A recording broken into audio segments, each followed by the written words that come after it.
Olá, boa noite. Estou iniciando mais uma live aqui nesse grupo maravilhoso. Estou muito feliz de estar compartilhando com vocês experiências, conhecimentos terapêuticos. Quem estiver por aí me vendo, ouvindo, não é por acaso, a gente sempre atrai aquilo que precisa, aquilo que vibra. Então, se você tem problemas de relacionamento, dificuldades de se relacionar, de estar em contato com outras pessoas ou até mesmo de manter uma relação, fica aqui comigo, a gente vai conversar bastante hoje sobre isso, sobre conflitos e formas de resolver esses conflitos, respondendo questões reais do dia a dia, dificuldades que as pessoas vivem com frequência quando se fala em estar em contato com o outro, em manter uma relação. Eu me chamo Daniele Santos, eu sou terapeuta transpessoal. Eu atuo há quase 10 anos na área terapêutica e o meu foco, além de prosperidade e lei da atração, é também relacionamentos. É a área onde eu me especializei e busco unir essa reflexão daquilo que a gente atrai, né? O que nós atraímos para a nossa vida, as pessoas com as quais a gente convive, o porquê de tudo isso, o que a gente precisa aprender, o que a gente precisa mudar na nossa vibração para deixar de atrair relacionamentos que muitas vezes não são legais, que não estão em sintonia com o que a gente quer viver, o que a gente merece viver, ou até mesmo para ajustar aquela relação que já existe e que não está saudável, que não está sendo justa para os dois lados. Então, vim aqui a convite da Carmen para compartilhar com vocês um pouco do meu conhecimento e espero que vocês fiquem comigo, façam perguntas, tá?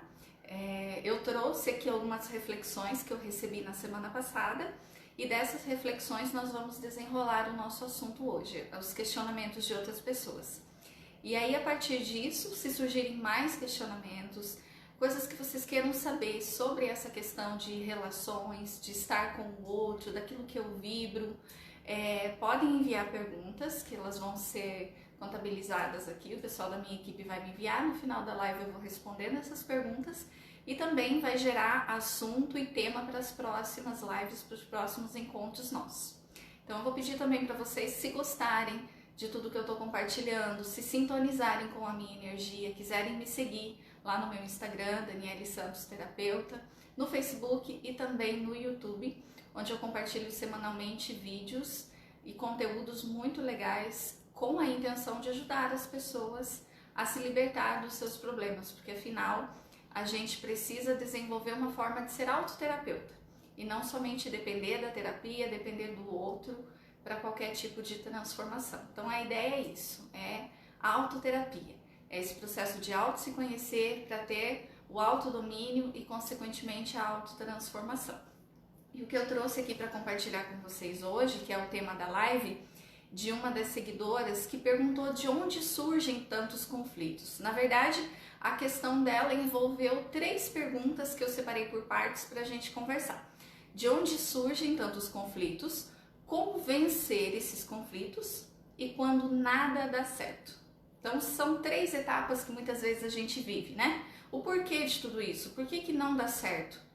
Tá, entendendo o porquê não dá certo, como eu faço para resolver então? E se nada disso funcionar? E aquela relação que já está desgastada, que talvez já não tenha aparentemente mais amor? Como eu posso fazer para me desvencilhar, para trabalhar tudo isso, quebrar os vínculos energéticos que existem e talvez reconstruir essa relação ou até mesmo deixar o campo aberto para que novas experiências amorosas, relacionais aconteçam? Então, para a gente entender de onde vêm tantos conflitos, nós precisamos entender como a gente se funciona. Por que é que as pessoas no começo têm uma relação maravilhosa, tudo às mil maravilhas, a gente tem muito mais facilidade em conviver com a dificuldade do outro, conviver com os erros, ou até mesmo não mostra de cara todos os nossos erros, né? Nós temos, nesse movimento de sedução, de conquista do outro, que é natural nosso, um certo mascaramento daquilo que é a verdade, da nossa própria verdade. Então a tendência é que a gente queira mostrar o melhor, queira expressar o nosso melhor lado, né? Agindo de forma mais bonita, mais culta e tudo mais. Mas o passar do tempo, enquanto as pessoas vão convivendo, elas vão mostrando, cada um vai mostrando o que tem de verdade. É muito comum a gente usar aquela fala assim, nossa, mas fulano mudou muito. Na verdade, ninguém muda, não nesse contexto. O que acontece é que a gente passa a expressar aquilo que estava escondido, que estava, pelas circunstâncias, estava sendo mostrado de forma diferente, ou não tinha estímulos para que aquilo aparecesse. Então, no convívio, a gente vai mostrando quem é de verdade. E cada experiência da vida, cada situação que se apresenta, ela evoca de nós um comportamento diferente, uma reação diferente, que antes não aparecia, mas em dadas circunstâncias vão aparecendo. Então, quanto mais a gente convive, mais a gente vai descobrindo como é o outro, como ele se manifesta, quais são as crenças, os valores que ele tem, que antes não eram percebidos. Então, isso é uma das raízes do porquê existem tantos conflitos, porque a gente faz aquela famosa idealização. A idealização é baseada na experiência que eu, por exemplo, quero viver com alguém.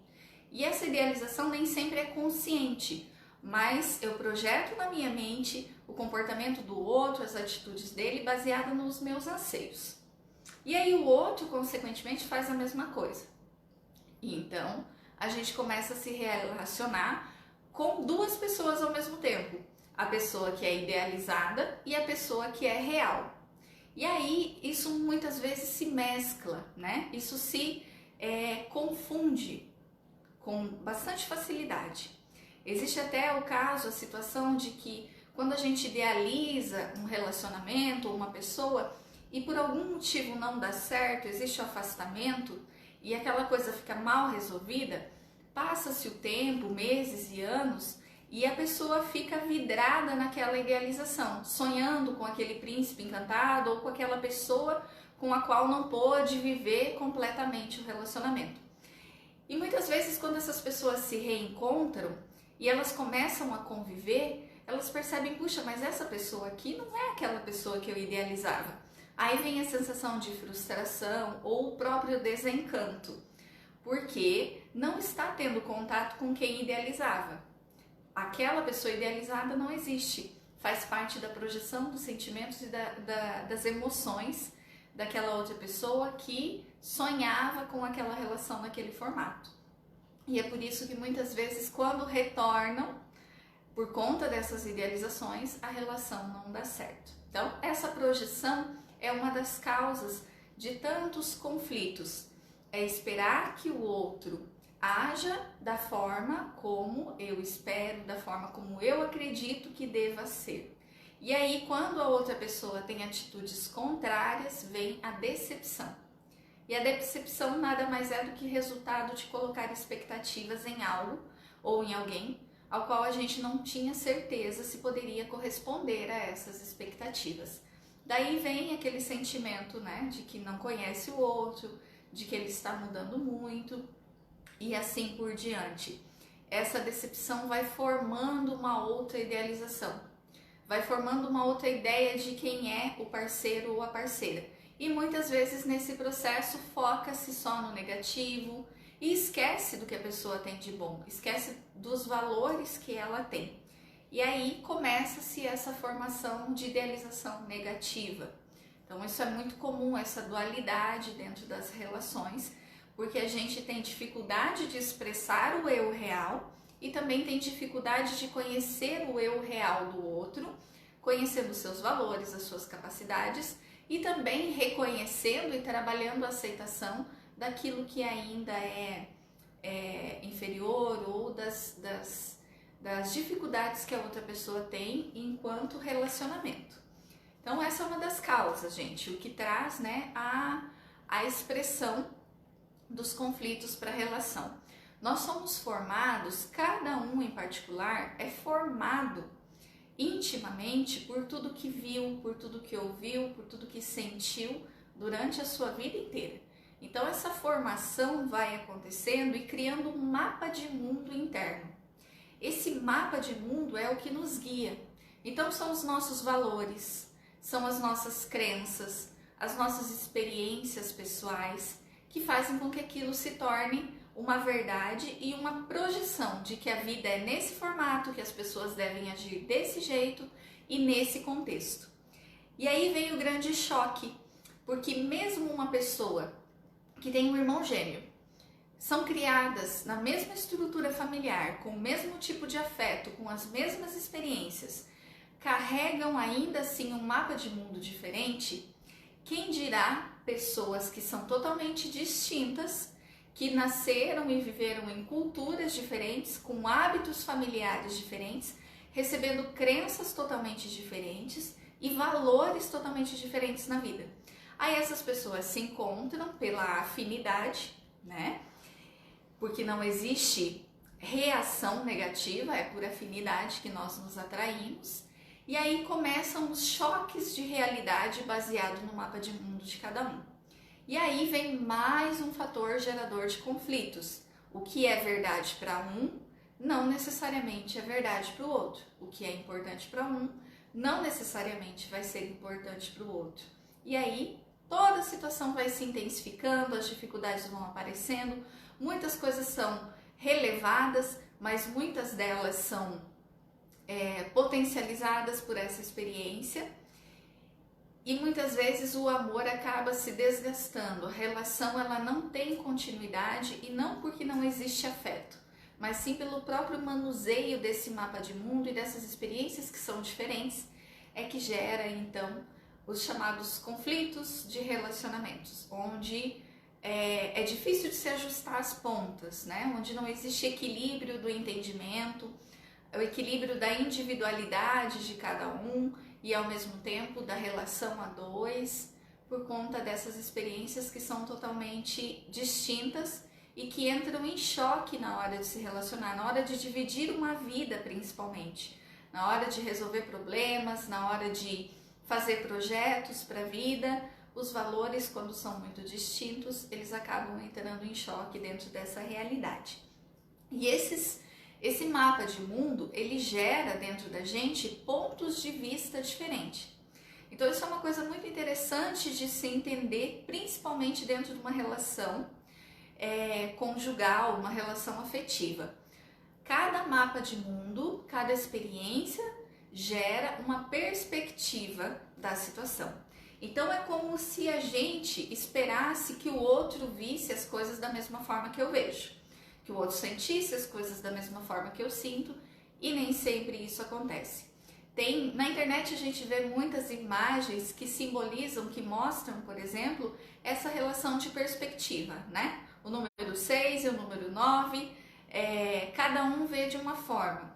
E tem uma outra que é muito interessante, uma pessoa que está numa ilha acenando para um barquinho pedindo ajuda para o barco. E o barco vê uma pessoa acenando na ilha e fica feliz porque enfim encontrou terra. Então cada um dentro da sua dificuldade acredita que o outro vai ser a sua salvação. Acredita que a ajuda está ali para o problema dele, para a carência dele, para o conflito dele. Só que na verdade quando ambos se encontram, o que acontece? Os dois estão em dificuldade. Os dois estavam vendo as coisas a partir da sua perspectiva, esperando que o outro tivesse uma resposta positiva e na verdade não acontece. Aí vem de novo os choques, os conflitos, as dificuldades relacionais. E essa questão de perspectiva, ela pode transformar uma relação. E a gente já vai entrando aqui nessa conversa para a questão de como então vencer esses conflitos. Se a gente percebe que esses conflitos são gerados pelo mapa de mundo diferente, pelas perspectivas diferentes, pelas idealizações que são feitas, cada uma muito particular, como então a gente pode vencer esses conflitos? Como é que a gente pode resolver todas essas questões que se apresentam dia a dia dentro da nossa relação? Se as perspectivas são diferentes, se cada um vê de um ponto de vista, é claro que o melhor caminho, não existe fórmula mágica, mas existem fórmulas sim que são passíveis de ótimos resultados. E ela começa pelo autoconhecimento. Porque você não consegue mudar, transformar nada que está ao seu redor se você não se conhecer. Se você não souber que caminhos o seu mapa de mundo está te conduzindo. Então o caminho do autoconhecimento envolve essa autoanálise, a autopercepção de quem você é, quais são as suas crenças, quais são os seus valores. Você já mapeou, por exemplo, o que é valoroso para você dentro de uma relação? É muito comum que uma pessoa tenha como valor a liberdade. Então ela quer poder sair, ela quer jogar futebol com os amigos, ela quer tomar uma cerveja, ela quer ter determinadas liberdades, viajar para fazer o seu hobby, ter o seu tempo livre. Em contrapartida, a pessoa com quem ela escolheu se relacionar tem o valor da segurança. Ela precisa de alguém presente para ela se sentir segura. É óbvio que essa relação não vai dar certo, ou que vai envolver muitos conflitos e um dos dois sairá perdendo, porque naturalmente a gente entra num jogo, o que não é nada saudável, o que não é legal. Então essa medida de valores é muito interessante para que as coisas possam ser ajustadas. Não é ceder demais para uma coisa e menos para outra, é sempre buscar um equilíbrio. Uma relação a dois saudável, ela se faz de forma equilibrada. Então observa se você já mapeou dentro de você o que é valoroso para você. Talvez você esteja valorizando a segurança, talvez você valorize questões que a outra pessoa com quem você se relaciona não faz ideia de que você precise ser preenchida dentro desses aspectos. E aí o que fazer dentro desse contexto, né? Quando uma coisa vale mais para uma pessoa e menos para outra. É claro que é meio chavão, clichê a gente falar em diálogo. E o diálogo, ele exerce uma certa dificuldade em se expor quando a situação ela está delicada. Mas quando você começa a fazer um autodiálogo, um autoencontro com os seus valores, fica muito mais fácil de expressar isso para o outro. Eu sempre costumo usar uma dica terapêutica de comunicação que é transformadora, que é trazer para você a responsabilidade dos seus conflitos. Então, por exemplo, quando você usa uma fala, a esposa dizendo para o marido, olha, eu não tinha percebido até então, talvez você também não tenha percebido que para mim um dos valores fundamentais é a segurança. Isso é valoroso para mim, eu preciso me sentir segura. Talvez isso esteja relacionado a uma carência ou qualquer coisa assim, mas essa ainda é a minha dificuldade. Talvez não seja a sua intenção de me deixar insegura, mas quando você faz isso, é assim que eu me sinto. Veja como é diferente de você chegar e falar para a pessoa assim, você me deixa insegura, você me abandona, você não me dá atenção, você não fica comigo quando eu quero, você dá mais atenção para os seus amigos do que para mim. Então isso já tem um tom acusativo, já mostra que a pessoa está num movimento de infantilidade, de carência, e aí ela busca no outro um pai ou uma mãe para resolver o conflito que está acontecendo dentro dela. Esse movimento de autoconhecimento que te promove a reconhecer os seus valores, ele te ajuda a expressar de uma forma clara para o outro o que é valoroso para você e dá a oportunidade da outra pessoa de ela mudar, de ela ter uma atitude diferente, de ela fazer escolhas diferentes.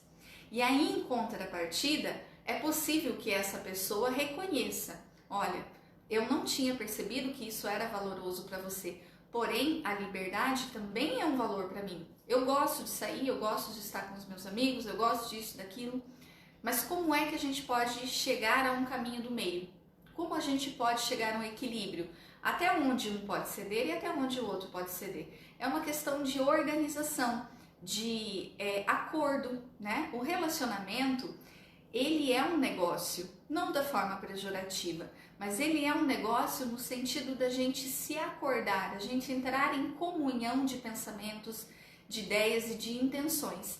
E esse acordo pode ser feito de uma forma justa, onde realmente as coisas são colocadas às claras e cada um expõe a sua dificuldade, a sua necessidade e ambos tentam chegar a um caminho do meio, certo? Então aqui a gente está colocando propostas e reflexões baseados na ideia de que os dois querem ter uma relação legal. É claro que nem sempre isso acontece e a gente vai falar disso também, tá?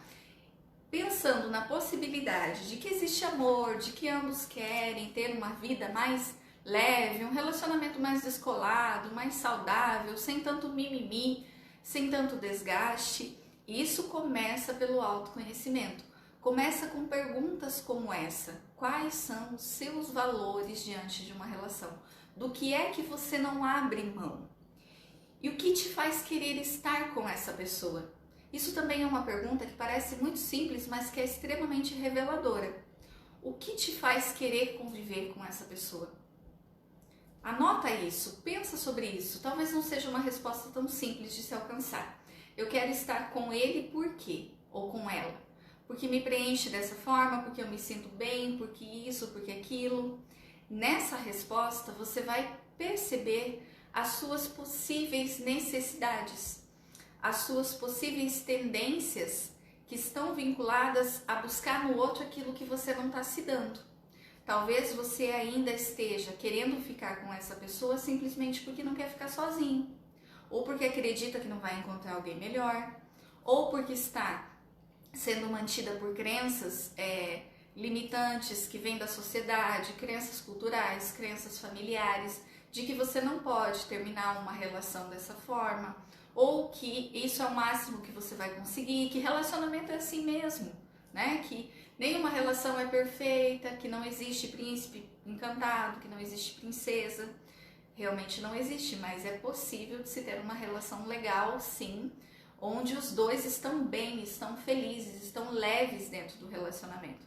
Então anota essa pergunta no seu coração, reflita sobre por que você está tendo a necessidade ainda de permanecer nessa relação. Isso também é autoconhecimento. Isso te mostra os motivos que podem estar te travando, não só de sair de uma relação tóxica, mas também de transformar a relação que não está legal em uma boa relação. Porque se mantém nesse padrão emocional e fica num ciclo vicioso de atrair e sustentar uma vibração que não é saudável, baseado nessas crenças, baseado nesses valores, nessas verdades que não precisam necessariamente existir nesse formato, nesse contexto, e que podem ser ressignificados a partir do momento que você percebe eles.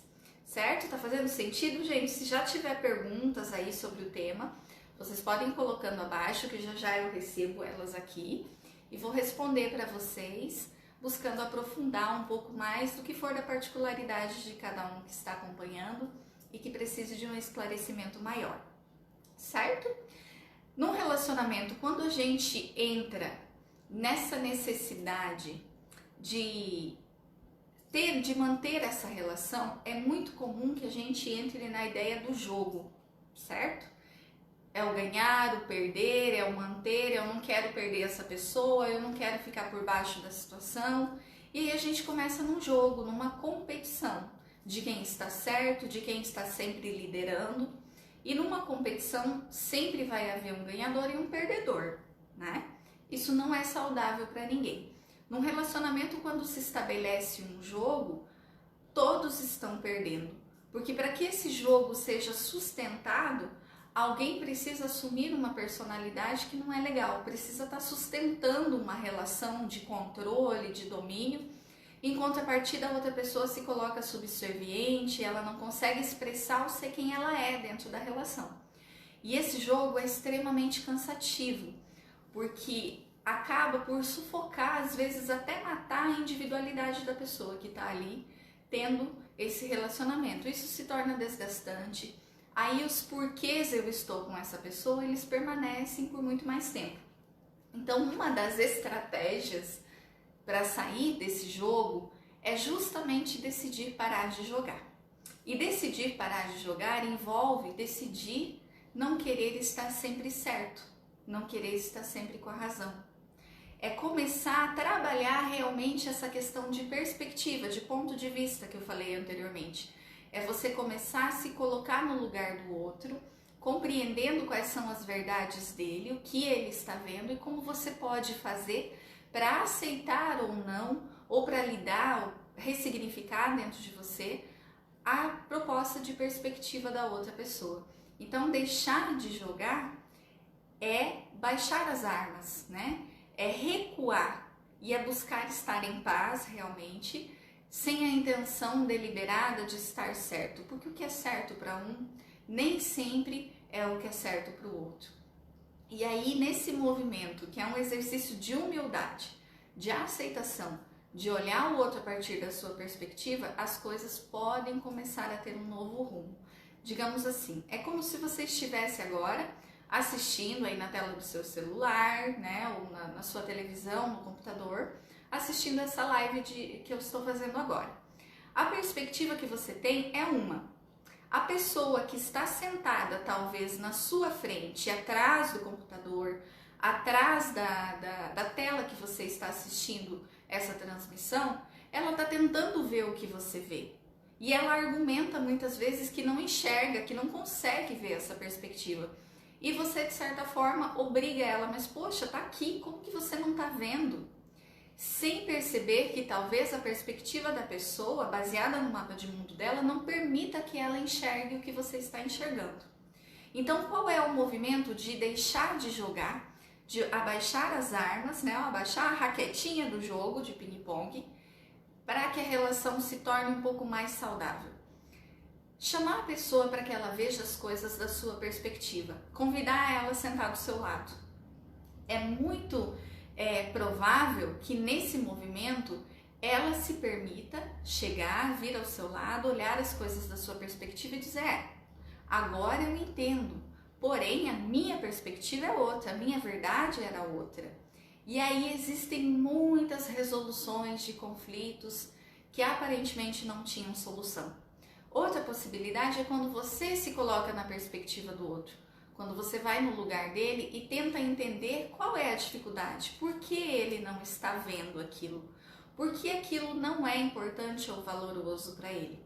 Essa mudança de postura, de eu estou certo e você está errado e eu quero por toda a lei afirmar isso para você, isso torna a relação muito saudável, porque toda vez que a gente tenta impor algo dentro da relação, naturalmente a outra pessoa vai se sentir atacada e ela vai se defender. E aí o jogo começa de novo. E aquela história, não, porque você fez isso, porque você é aquilo. E as acusações, elas tomam uma proporção muito grande. E aí, quando isso não é resolvido, quando isso fica adormecido lá no nosso subconsciente, guardado, deixa pra lá, quando a gente deixa passar, isso vai criando uma nova idealização sobre a pessoa com quem a gente está se relacionando. E uma distorção da realidade de quem ela é ou do que você pode viver com ela. Portanto, essa questão de perspectiva também é fundamental para fazer essa transformação do como resolver esses conflitos que aparecem, né? Buscando estratégias realmente de relacionamento. Essas estratégias, elas são de infinitas formas. O conhecimento, que tem base o autoconhecimento, é uma forma maravilhosa da gente construir essas estratégias. Porque quando você se conhece, você começa a pensar em possibilidades de resolver. Então, estudos como esse de hoje, reflexões como essa, livros que te instruam nessa linha de conhecimento de autoajuda, de autotransformação, cursos terapêuticos, que existem inúmeros, né, que podem ajudar muito, eles trazem uma visão, uma perspectiva muito grande. Então, aliar o autoconhecimento com o conhecimento para que você consiga realmente exercitar aquilo que está aprendendo. Porque na ignorância do não saber, a gente não consegue fazer transformações. Elas só podem acontecer quando a gente se dispõe a entender o próprio mundo, o mundo do outro, e sai só do nível mental, daquilo que está extremamente evidente. Se você prestar atenção, dentro de uma comunicação, principalmente dentro dos conflitos, sempre existe uma causa emocional por trás. O que não é falado por trás do que está sendo dito. Então, quando a gente tem conflitos, por exemplo, na área sexual, existem muitas coisas que estão sendo faladas por trás do que está sendo dito verbalmente, que podem vir de um sentimento de rejeição, de uma carência, de um sentimento de não acolhimento, de desrespeito, e que quando é expressado, sai de uma forma inadequada. A pessoa fala, mas ela não está dizendo exatamente o que ela quer dizer, compreende? E quando a gente tem esse olhar, o que está por trás disso? O que essa pessoa está me pedindo? Aquela tal ideia de implicância, que mulher é implicante. O que tem por trás da implicância? Será que tem um sentimento de carência? Uma necessidade de presença? Será que ela está se sentindo insegura na relação e ela está mostrando isso com irritabilidade, com crítica, com uma negação. Então, só entender isso é que promove transformação. Por isso que a gente precisa se dedicar a um pouquinho de estudo, de entendimento de si próprio, porque quando a gente se conhece, a gente também passa a conhecer um pouco mais o mundo do outro. Quando a gente se entende, a gente passa a entender as manifestações subconscientes da outra pessoa. Conhecer esse mapeamento. No meu treinamento sobre relacionamentos, eu trago referência de todos os níveis comportamentais, de todos os papéis que a gente pode apresentar dentro de uma relação. O perfil infantil, o perfil do carente, o perfil do narcisista, do machista, da pessoa insegura. Todos esses perfis são vários, que a gente muitas vezes manifesta sem perceber que está manifestando, porque nós estamos ali expressando sentimentos subconscientes baseados numa realidade, e aí a gente coloca as nossas emoções envolto daquela situação, potencializando aquilo que talvez nem precisava ter toda aquela intensidade. Por não trabalhar esses sentimentos intimamente, a gente continua fazendo. E esse desvínculo vai automaticamente melhorando essa relação. A comunicação proativa é fantástica e fundamental em qualquer estabelecimento de mudança de relacionamento. Porque toda vez que a gente mantém uma comunicação reativa, negativa, o objetivo, que é harmonizar, que é chegar a um consenso, ele não acontece. Porque a pessoa recebe do que a gente fala apenas 10% do verbal. O não verbal, que é a energia que é colocada, que é a intenção que é colocada na fala, ela prevalece. E esse prevalecer é que dificulta o encontro, que dificulta o consenso na relação. Então, aliar o autoconhecimento, o conhecimento de teorias, o conhecimento das coisas, do funcionamento da mente, dos nossos sentimentos, com a comunicação proativa, é uma receita infalível de relacionamento saudável. Trazer essa responsabilidade das suas emoções, daquilo que você pensa, daquilo que você acredita para si mesmo, só pode resultar em coisas positivas, só pode resultar em melhoria. Como eu disse anteriormente, quando ambos querem. Então, buscar estratégias de relação, que é essa questão de, por exemplo, se colocar no lugar do outro quando ele está falando e não ouvir simplesmente para responder uma resposta com mais ênfase ou com mais resultado, ou com mais intenção de ganhar o jogo, mas ouvir para refletir e não ouvir para devolver a resposta. Outra estratégia de comunicação muito bacana, que ajuda muito, é tirar os rótulos. É dizer que a pessoa é isso, que a pessoa é aquilo, como se ela fosse 100% do tempo aquilo. Se você está se relacionando com alguém há pouco tempo, há bastante tempo, isso significa que alguma coisa de bom essa pessoa tem. Se ela tem algo negativo, ela não age com aquilo 100% do tempo.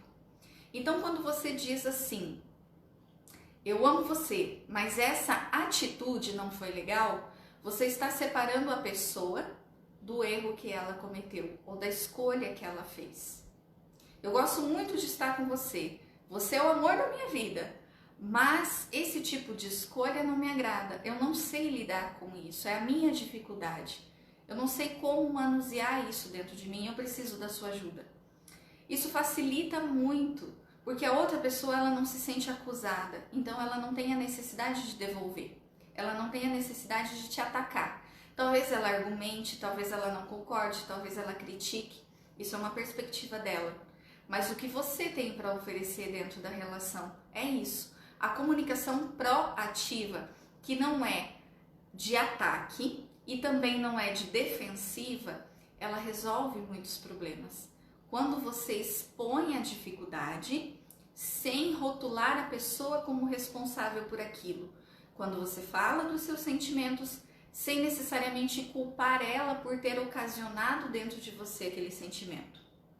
Existe uma reflexão que a gente faz que é o seguinte: Os relacionamentos, eles funcionam da seguinte forma. Imagina que todas as suas emoções, todas as suas tendências, as suas dificuldades, elas são como uma terrinha no fundo de um copo d'água. E aqui para cima está toda a água. Essa terrinha está ali, bem acomodada, né? No fundo do copo. Quando você tem um conflito com alguém, e esse conflito é como se a outra pessoa pegasse uma colher e mexesse ali dentro daquele copo, o que acontece com aquela terrinha que estava paradinha lá no fundo? Ela vem à tona. Ela toma uma proporção e toma conta de você. Então a raiva, o ciúme, a não aceitação, né? Todas as discordâncias que acontecem na relação, elas tomam uma proporção. E aí a tendência é que a pessoa que está com o seu copo todo turbulento de terra acuse o outro de ter feito aquilo. Você me irritou, você me magoou, você me abandonou, você me deixou triste, você. Mas na verdade o que a gente não percebe é que o outro pode ser no máximo a colher que mexeu. Mas em nenhum momento ele consegue colocar uma terrinha dentro do nosso copo que supostamente estava transparente. Então quando a gente percebe isso, a gente deixa de culpar o outro pelo que a gente ainda sente. A responsabilidade não é do outro.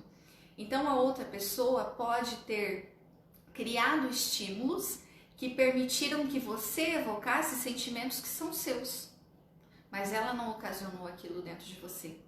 Em outras circunstâncias, se fosse uma outra pessoa com quem você estivesse se relacionando, se você nunca tivesse conhecido o fulano A, mas sim o ciclano B, e o ciclano B tivesse uma atitude igual, esses sentimentos também seriam evocados, porque fazem parte de você e não dele.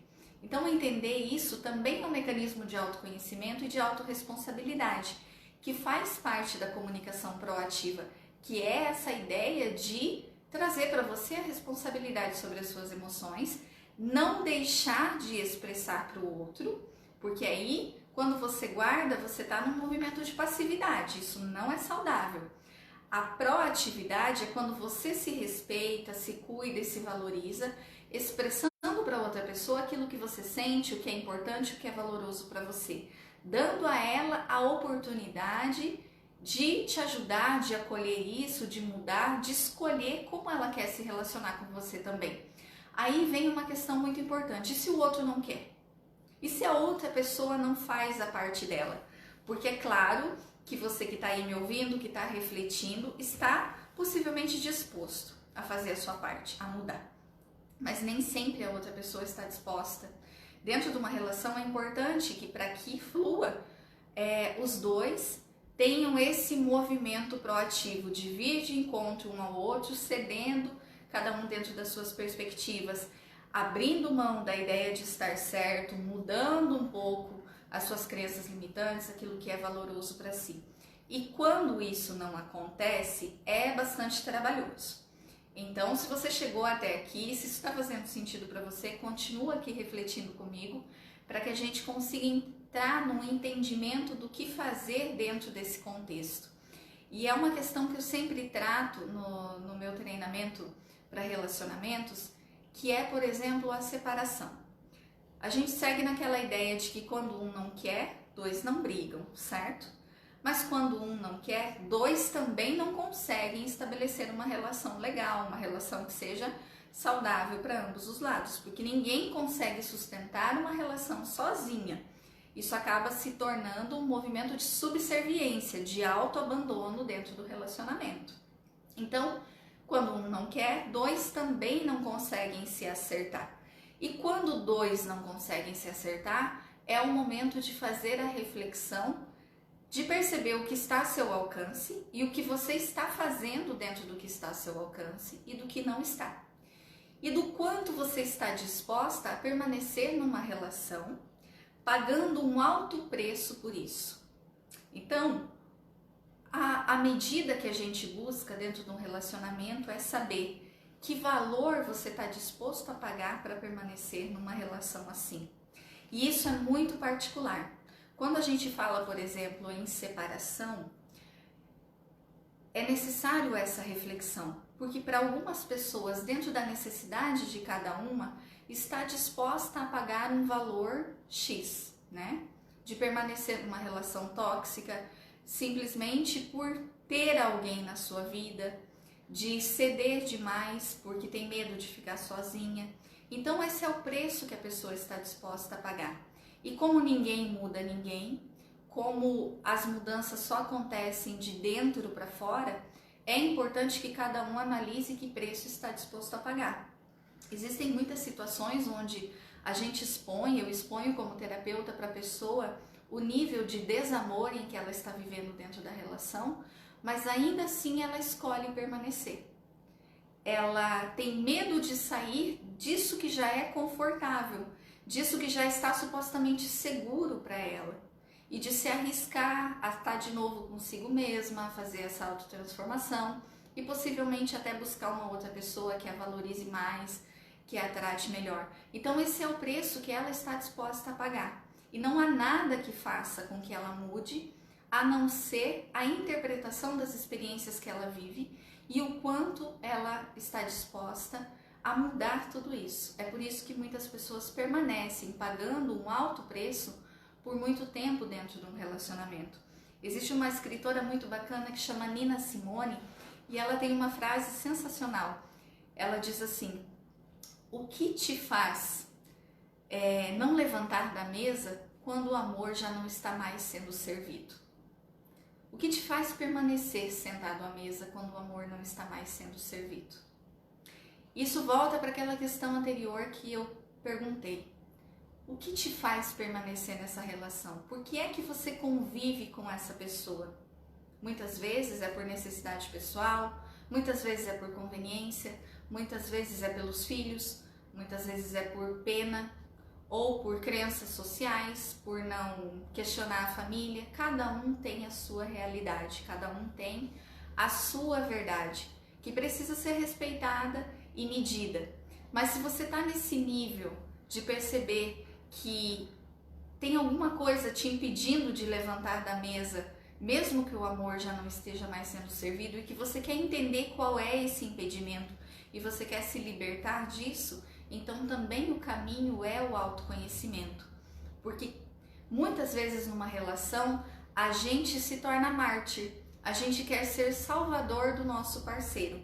É muito comum o público feminino se encaixar nessa realidade, não separar, não terminar, porque se vê como salvadora do outro, porque acredita que a outra pessoa depende dela e que se ela separar vai ser o fim daquela pessoa.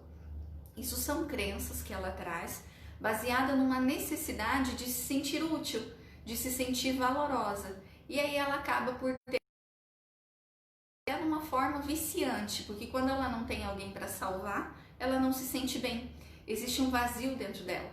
Isso tem a ver com si mesmo, com o quanto você está se sentindo indigna diante da vida, a ponto de precisar salvar alguém para reconhecer o seu valor, para se sentir importante dentro de alguma coisa. Então esse processo mostra onde você precisa tratar, o que você precisa acolher, e talvez nesse movimento de levantar da mesa, você pessoa que até então não tinha crescido, não tinha tido atitudes proativas de realmente escolher o que ela quer para a vida dela. Existem relações que a gente sustenta o mau comportamento do outro simplesmente por não mudar a postura íntima. A separação é um assunto muito delicado, que envolve também essa questão do valor, do que é valoroso para cada um, certo? Então, muitas vezes a separação é um ato de coragem. Muitas vezes a separação envolve transformação, envolve sair da zona de conforto, levantar do sofá e tomar uma atitude para a própria vida. Em contrapartida, muitas vezes é uma atitude de covardia, porque na separação, quando a gente quer fugir do problema, fugir do conflito, sem necessariamente ter tentado entender o que a vida está te convidando a desenvolver dentro daquela experiência, isso é uma fuga. E essa fuga vai resultar em problemas no futuro, porque a tendência pela lei da atração, afinidade, né, vibração e atração, é que você atrai experiências muito parecidas. e que você precise aprender aquilo que não aprendeu na outra lição, na outra tarefa com aquela pessoa que você estava convivendo. Então é preciso medir, e essa medida só pode ser feita através da autorreflexão, da reflexão do autoconhecimento, do que é valoroso para você, do que é importante para você, do que faz sentido dentro do seu contexto de vida, certo? Tá fazendo sentido, gente? Estou conseguindo contribuir nessa questão de quando não dá certo, né? Separar ou não separar, macarrão ou não macarrão, como diz no filme do Kung Fu Panda, que é uma história muito bacana, é um filme infantil, né? Uma ilustração infantil, mas que traz muitos ensinamentos sobre autoconhecimento, sobre autopercepção, que às vezes deixa a gente nesse conflito de não sei se casa ou se compra uma bicicleta, o velho ditado que nos coloca em indecisão diante do que a gente está vivendo, do que escolher para a própria vida, porque não se conhece, não conhece os seus valores, não conhece o que é importante para si mesmo. Então o preço que você está disposto a pagar para permanecer numa relação envolve isso, envolve o quanto você está se amando, se cuidando, se conhecendo, para que você permaneça ou para que você se retire dessa relação. Existe uma historinha muito peculiar que eu gosto muito, de um sábio que andava com seus súditos e passou por uma fazenda. Nessa fazenda existia apenas uma vaquinha que dava leite. E as pessoas que moravam ali eram muito pobrezinhas, passavam por muita dificuldade, porque a única coisa que elas tinham era a vaquinha. Passando por ali, o sábio pediu aos seus seguidores que voltasse escondidinho na fazenda e jogasse a vaquinha no precipício. Todos ficaram espantados. Gente, mas como que eles vão sobreviver? A única fonte de subsistência dessa família é a vaquinha. E então o mestre, afirmou o pedido para que jogassem, e assim foi feito. Um ano depois, quando eles estavam passando por essa mesma propriedade, eles ficaram admirados, porque existiam plantações de muitas frutas, verduras, além de outras vacas, tinham também outros animais, galinha, porco, tudo que pudesse de alguma forma ajudar a dar alimentos para essa família. E aí, os donos dessa fazenda, quando viram o comboio passando, foram até o mestre e contaram: nossa, nossa vaquinha morreu, ela caiu no precipício, a gente passou por muita dificuldade, mas olha aí, no final das contas foi bom, porque a gente encontrou novas formas de refazer, de recriar, de transformar, e estamos super bem. Então o que eu quero contar com essa história? É que muitas vezes a gente, por não querer ter um movimento de dor, por afastamento da dificuldade, ou por achar que vai viver uma dificuldade, mantém tudo em banho-maria, mantém tudo em stand-by. Vamos viver com a vaquinha e só com o leite da vaquinha mesmo. E às vezes a atitude de jogar a vaquinha no precipício faz com que muitas transformações aconteçam. Às vezes a gente precisa jogar a nossa própria vaquinha ou a vaquinha do nosso parceiro, da nossa parceira. É claro que isso não é físico, né? É um exemplo simbólico de romper, de dar espaço para que o novo chegue. Então, o quanto a gente evita de dar espaço para que novas coisas cheguem, se desprendendo daquilo que está trazendo migalhas, que está alimentando algo muito superficial, e se permitindo de fato construir uma relação muito mais abundante, muito mais próspera, conectada com os valores e a capacidade de cada um. Porque quando a gente vive de migalhas dentro de uma relação, a gente não explora toda a nossa capacidade de ser. Nós estamos em comunhão com outras pessoas para que a gente aprenda a se desenvolver. A lei de sociedade, que é uma lei divina que nos envolve, permite que na relação com o outro a gente se espelhe, que nós percebamos os nossos próprios conflitos, as nossas próprias tendências, e a partir desse espelho, que é o que o outro faz que me incomoda, é o que está refletindo em mim, eu possa fazer as minhas transformações, eu possa modificar internamente a minha relação comigo mesmo, para que as relações ao meu redor se tornem saudáveis, se tornem simplesmente prazerosas de serem vividas, porque nós estamos aqui para ser felizes. Todos nós, independente da nossa condição, nós estamos aqui para ser felizes. Então, respondendo, né, a questão anterior que eu trouxe para vocês de onde surgem os conflitos, como fazer para resolvê-los e quando não dá certo, juntando toda essa tríade de percepção, eu deixo aqui essa reflexão para que vocês possam acompanhar. Se fez sentido para vocês, se vocês quiserem rever, vai ficar gravado aqui. Se quiserem marcar um amigo, fazer perguntas mais abaixo, eu já recebi uma pergunta aqui que eu quero responder para o Rodolfo. E se alguém mais tiver questões que possam ser abrangidas dentro dessa reflexão proposta, eu fico muito feliz em responder, tá bem? Então vamos lá. O Rodolfo pergunta, ou uma afirmação, vamos ver. Com certeza, é cada um fazer a sua parte no relacionamento e ceder um pouco ao outro para haver equilíbrio. Depois que termina a relação, ocorre às vezes uma espécie de guerra fria, onde um tenta acompanhar o outro e saber como ele está, realmente. Principalmente hoje nas redes sociais. As redes sociais acabam se tornando muito mais uma arma quando a gente está com o ego ferido do que um auxílio. Terminei em paz o meu relacionamento, porém avisei antes e excluí a pessoa e a família dela do meu Facebook. Assim, cada um pode se soltar e seguir o seu caminho. É um processo lento, porém saudável. Muito interessante, Rodolfo, porque é muito complicado a gente fazer qualquer transformação se a gente está dentro do problema, né? Então são atitudes diferentes, são comportamentos diferentes que fazem com que as mudanças aconteçam. A gente não tem resultados iguais fazendo as mesmas coisas. Aliás, a gente não tem resultados diferentes fazendo as mesmas coisas. E um término de um relacionamento, ele envolve sentimentos. E a gente não sabe até que nível esses sentimentos são passíveis de serem harmonizados, conduzidos, tanto para si quanto para o outro. Então, para que a gente possa se desprender e viver uma vida livre, já que a pessoa não está tendo um relacionamento sério com ninguém, algumas medidas são importantes, né? Porque a nossa tendência egóica ainda é de ter o outro, é da posse. Então, quando a gente termina um relacionamento, passa a sentir falta ou a ver no outro aquilo que antes não estava vendo. Quando pensa que ele está com uma outra pessoa, vem o ciúme por conta da necessidade da posse, mas na verdade a relação já não estava mais fluindo bem, não estava dando certo, mas o ter, aquele sentimento de que é meu, que é um movimento egóico, porque ninguém é de ninguém, ele se manifesta.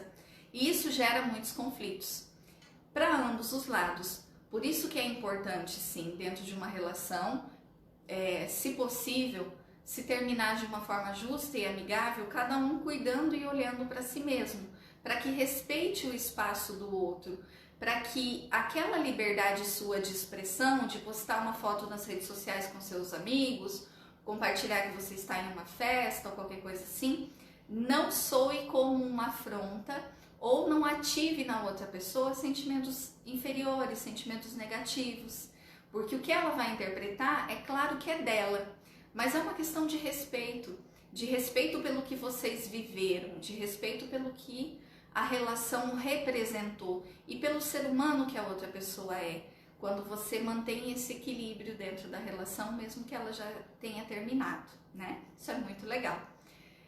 Então, vamos lá? Mais alguma questão? Tiago, se tiver, pode encaminhar aqui para mim. E a gente vai, a partir de agora também, os comentários que vocês fizerem abaixo desse conteúdo, desse vídeo, também podem servir como tema para próximos encontros, então podem deixar. Quem também quiser enviar no privado, né, enviar pelas mensagens privadas, para que a gente possa ter acesso a mais compartilhamentos dessas reflexões, nós estamos aqui para contribuir. Tem mais um complemento aqui, o Tiago diz: eu e a minha esposa conversamos demais, ela é ciumenta e às vezes brigamos toda semana. Fico feliz que ela venha conversar comigo para que possamos resolver. Às vezes passamos a semana toda se sentindo mal e brigados. O que fazer quando a pessoa é muito ciumenta?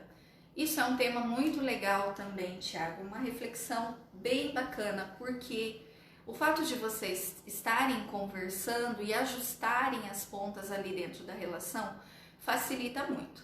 Só que o que está acontecendo com a sua esposa é que ela está expressando os sentimentos subconscientes que estão dentro dela, baseado no mapa de mundo dela, nas crenças que ela tem. Então ela pega tudo isso e pega o seu comportamento, que muitas vezes pode ser justificar o sentimento dela ou não, né? Aparentemente, pelo que você me disse, não, mas ela cria uma idealização negativa a partir desse sentimento. E que sentimento é esse?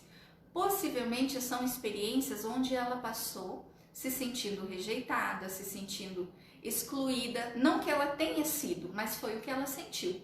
Ou em outros relacionamentos afetivos, pode ter sido traída, abandonada, ou até mesmo na infância, né? Ela pode ter trazido aspectos de abandono, de rejeição, de falta de presença afetiva, que fazem com que ela crie uma ideia subconsciente sobre ela mesma, de que ela não é digna de ser amada plenamente, de que ela não é digna de ser acolhida plenamente, de que ela não é digna de viver uma relação segura, estruturada. E aí ela fica nessa fragilidade, pegando todos esses sentimentos e projetando para fora, criando idealizações que não são saudáveis e que não são reais e que na maioria das vezes, com certeza, não corresponde à verdade dos fatos. Então, como ajudar? Como resolver isso? Primeiro, muito interessante você se dispor a entender ela, né? Entender que sentimentos estão por trás. Conversar com ela sobre o ciúme, para que ela perceba o que tem por trás. O que você sente quando você tem ciúme? O que tem além do ciúme? Você sente que vai me perder? Você sente que eu vou te trair, que eu vou te abandonar? Aí você já tem uma noção, uma direção do que está acontecendo intimamente. E aí quando você lida com isso, acolhendo o problema dela, você mostra também a sua perspectiva dentro da sua realidade. De olha, talvez tenha sido essa sua interpretação da vida baseado nos fatos que você viveu, mas eu amo você. O meu valor é esse dentro de uma relação. Quando chegar a possibilidade de tal coisa acontecer, se eu não sentir mais que te amo, enfim, eu vou falar isso pra você, eu vou te expressar. Mas hoje o que eu sinto por você é isso. Então isso que você está vendo é a sua verdade, mas não corresponde à minha verdade. A minha verdade é essa. Sabe? É como pegar as cartas do jogo e colocar na mesa. As cartas que eu tenho são essas. As cartas que você tem são essas. E ajustar a relação dentro desse contexto. Muitas vezes a gente precisa de uma ajuda terapêutica para suavizar isso, para que esses fatores emocionais que a sua esposa vive precisem ser acolhidos dentro dela. Possivelmente, né, uma possibilidade de um sentimento de abandono paterno. Muitas vezes o pai trabalha demais, não está presente, ou a forma de estar presente é material, dando tudo que a pessoa precisa, né, as necessidades da pessoa, da criança, do filho, mas não estando presente afetivamente ou fraternalmente. E quando ela encontra alguém que traz essa questão afetiva, ela busca, na verdade, aquilo que está faltando daquilo que o pai não deu. Então, na projeção da mente dela, até pelo funcionamento das sinapses neurológicas, ela faz essa projeção de que o pai a amava, mas a deixou, a abandonou, não esteve presente, possivelmente você vai fazer o mesmo. Isso não é consciente, é subconsciente, é baseado nas emoções que estão lá guardadas. Então isso é uma possibilidade do que pode estar refletindo, que vem também como possibilidade de traumas, de experiências de insucesso em outros relacionamentos e que se projetam nesse momento. Quando une esse conhecimento e acolhimento das verdades dela com a sua verdade e o que você tem para oferecer de dentro de você, dentro da relação, essa comunicação que vocês têm, ela vai se fortalecendo. A ponto de que, por exemplo, antes de gerar uma situação de ciúme, de que o problema se instale, você possa dizer para ela, olha, talvez não seja a sua intenção, mas eu tô sentindo que nesse momento você não tá confiando em mim. Você não tá valorizando tudo que eu tenho para te oferecer, entende? Aí a pessoa já, puxa vida, eu tô de novo entrando num movimento de criação de uma realidade que não é real, né? De uma idealização.